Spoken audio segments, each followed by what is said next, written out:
Rituals are a pretty potent force for change, especially when you add some of your own energy to it. And today I'm going to be telling you how to create your own grounding ritual.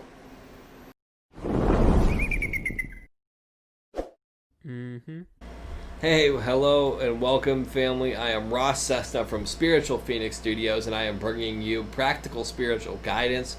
And today we are talking about how to create your own grounding ritual. So if you're new to any of this, you might be wondering how to create a grounding ritual, right? And if you have no idea what the hell I'm talking about, let me explain.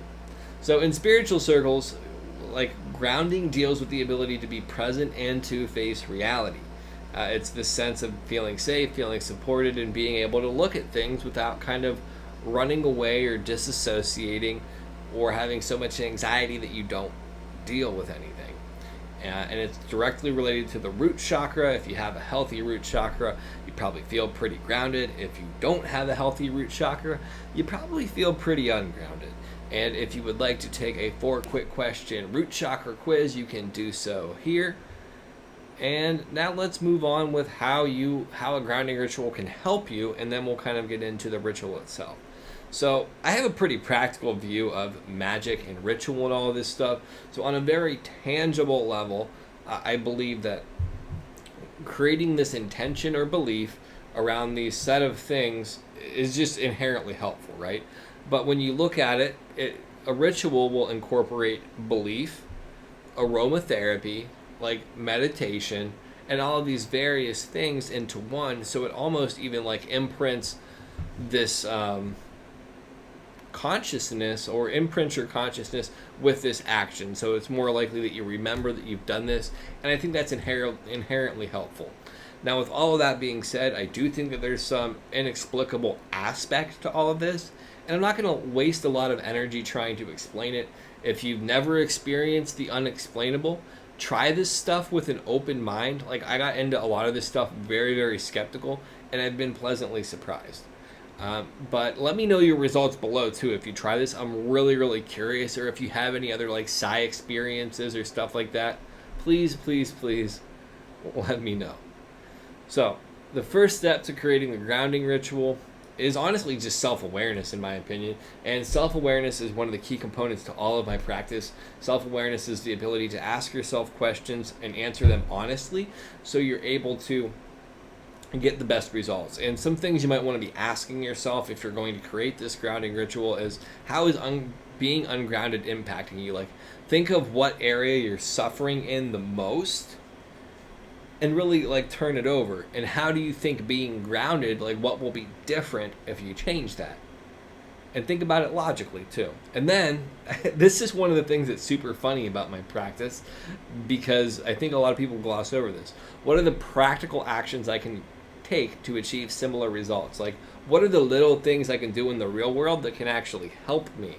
Because I think a lot of times people use magic as this way to avoid doing practical things, and really if you do a bit of both, you're going to get way better results than just doing magic alone or just doing practical alone. Like, it's not A or B, it's all of the above.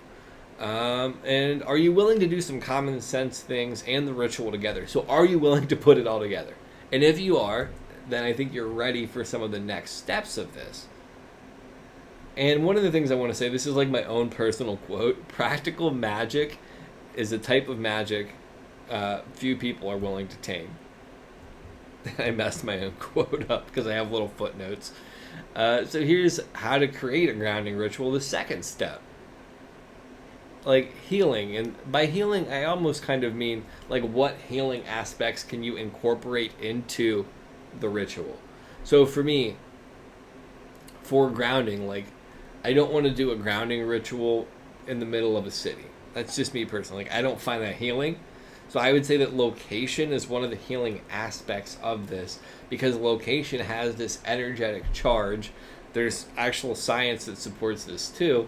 But for me, I would suggest doing this in a field or like a rocky area or the woods or something like that. And I would ask you, like, what place by you offers this and would be healing to you? Like, think of a place. You can even drop the name in the comments, like, of a cool place. That way it might help other people. And if you have any ideas, please get involved in the conversation. And then like a certain scent. I think aromatherapy is incredibly important in like regular healing practice, but I also think aromatherapy is incredibly important in ritual, because when you look back historically, that's been the case. But it also helps, again, frame the environment. I forget what Timothy Leary's suggestions are for a good trip, but I almost think those are inherently good for a ritual too, because I think ritual can be this non-drug induced state of creating a similar space. But anyhow, so scent is a big one, and I think that some of the scents that I would suggest for grounding are benzoin, cedar, frankincense, myrrh, and sandalwood. I actually sell all of those incense on my store. If you ever want to check that out, it's spiritualphoenixstudios.com/shop. And there's also incense blends that you can get that make a big difference. But I would ask you this, right? What scents make you feel grounded, safe, and calm? And if you could tell me that in the comments below, I would greatly appreciate it. And the other aspect of healing is like having some kind of healing object, right? And stones are an obvious choice. And if you were curious about some healing stones for the root chakra, I have a video that you can check out, and it's on 3 healing stones for the root chakra. But my favorite ones are hematite, garnet, and black tourmaline, personally. And other grounding objects you could use, like these, you can just find stuff around the house that has that energy to you. But like a little anchor, obviously, is like a good grounding symbol, or a personal item that makes you feel connected and safe and supported, or even something abstract that doesn't make sense to other people. And if you have any items that make you feel grounded or safe, put it in the comments, right? I would really, really love to hear what helps you. And let's just pause real quick for station identification. If this video is helping you, please leave a like and subscribe to my channel, because it would really, really help me out. And I'm sorry I'm so awkward, but this is a different format for me, right? Like not doing the videos, but trying to give information this way. And the final step, and this is like one of the most important ones, honestly, is intention. I think that intention is the most crucial part of any ritual, because your belief directly determines the outcome. So a lot of people think that some of this stuff never works, and because they think that it never works, it never will. But if you approach a situation with an open mind, you can get a way better result. And one of the things that I would say about intention is like asking yourself this: what do you hope to achieve with this practice? And it kind of goes back to the honesty in the beginning, or the self-awareness, and like, what do you want to happen? And then you set that intention for the whole ritual, and you begin to construct it that way. And then the other aspect of intention is there any invocation or archetype that could benefit this like ritual or practice? So you would think of like earth goddesses or earth spirits or things like that, if that's your thing. Or you would look at specific archetypes that might hold the energy that you want. And on a practical level, I think that just having that belief creates a benefit. On a more spiritual level, I think that calling these energies is helpful. And then on a kind of mix between things, I think that there's these thought forms that have been created that are helpful for people, even if they inherently might not be real as some people perceive them to be. And then the other thing that you have to understand is, are you confident in this ritual?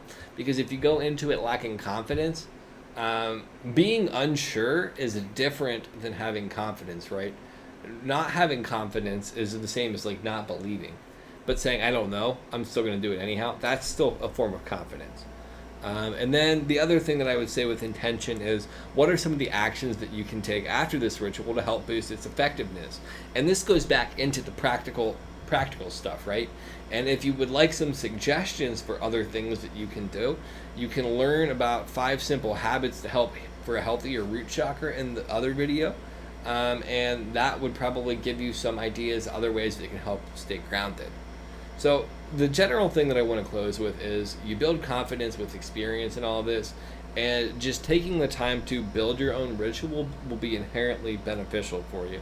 And if you incorporate those aspects of self-reflection, healing, and intention into your ritual, you will have an incredibly powerful one.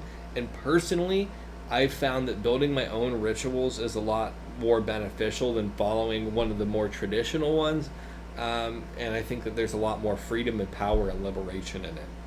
But just to give you a quick recap on everything, if you have a pen and paper, you can write this down. So self-awareness, What's in my control and what's out of my control? That will help ground you.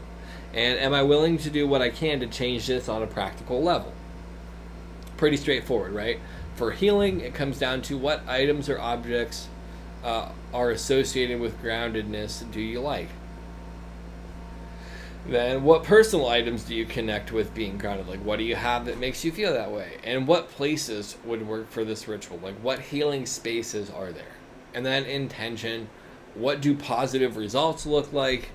What archetype or deity can you involve? And do you feel confident about this? And if not, what could help you? So anyhow, thank you so much for checking this out. If this was helpful, please leave a kind review for me on YouTube. I got something else mixed up. Wow. If this was helpful, like the video and subscribe to my channel. I'm out of here, YouTube. Peace.